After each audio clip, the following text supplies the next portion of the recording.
In relation to the challenges that voluntary organisations, civil society organisations are currently facing, the pressures that they're under, what do you see as being your responsibilities and priorities as an independent funder?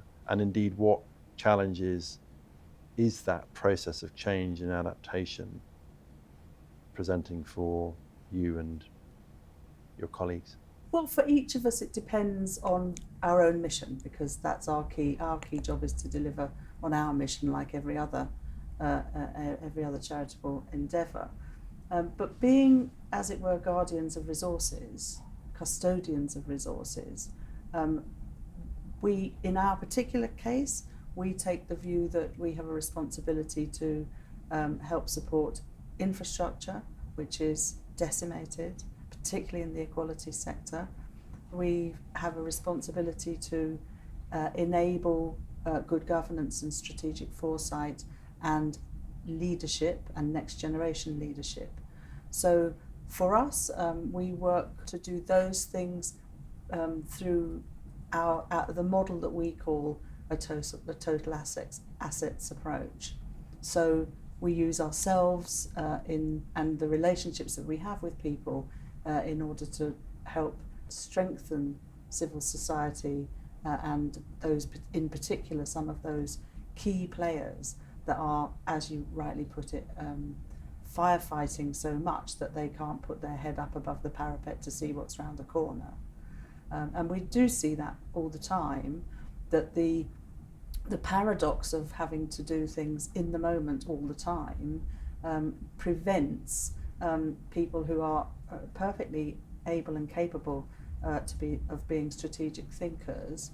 I can think of people certainly spring to mind who just simply are not able to do that at the current time. So we do things like try and give people respite care by funding retreats, sometimes those sorts of things.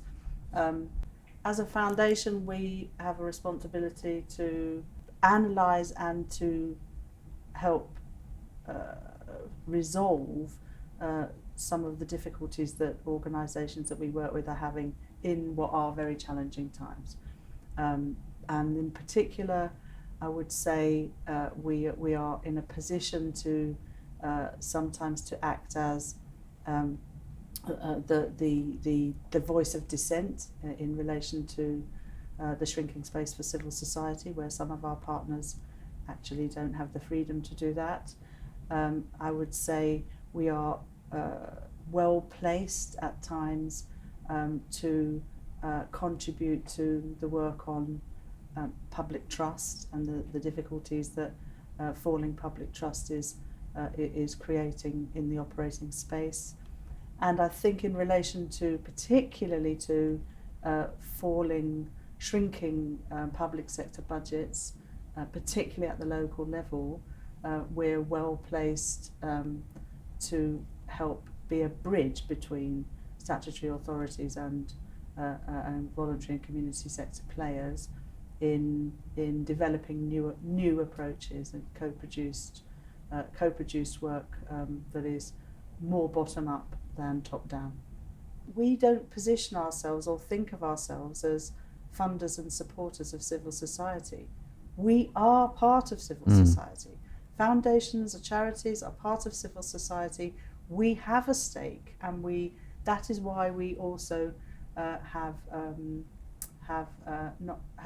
not only a responsibility but a right of contribution. When we were working with you 18 months ago on what I think we called in the end a reflective review, we talked a lot about the idea of the total asset approach. And I think that we were struck by the diversity of the grants that you made and the diversity of the additional activities that you were engaged with. And in fact, I did query one of those grants with you, if you recall, a kind of tiny grant around translations.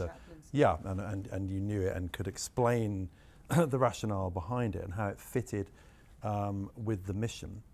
I suppose I know it's not in the nature of foundations to proselytise about their model at the expense of others, and we probably both have said on platforms, we have argued for plurality in that space.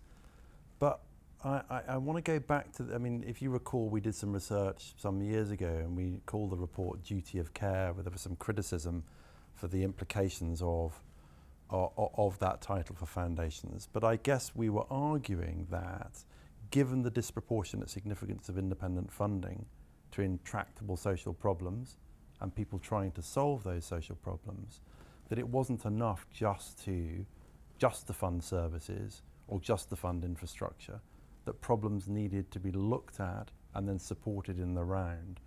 Do you have a position on that beyond Barrow Cadbury's own work? There's not one good way to do useful grant making.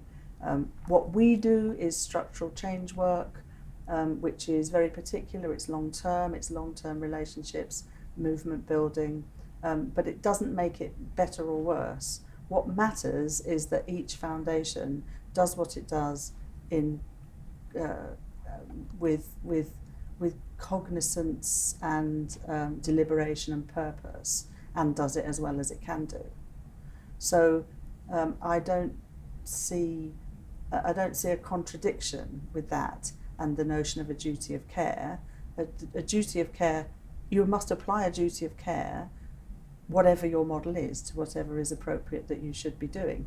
But we also have a duty of care, which is to make the best use of the money.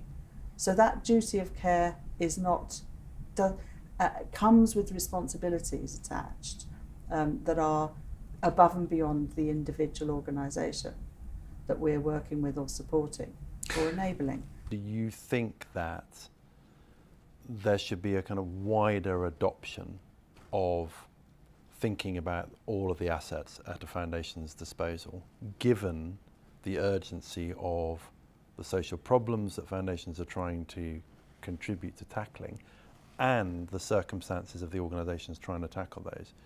Does this moment call for something different? You know, it's not our business to tell other bodies of trustees how they should deliver their mission and their strategy. But what I would say is that if you're not doing that, or at least thinking about it, then you could be missing opportunities to do good. Whatever approach a foundation takes, our mantra and our way of assessing how well we've done, among other things, should be, did we leave an organisation stronger than we found it?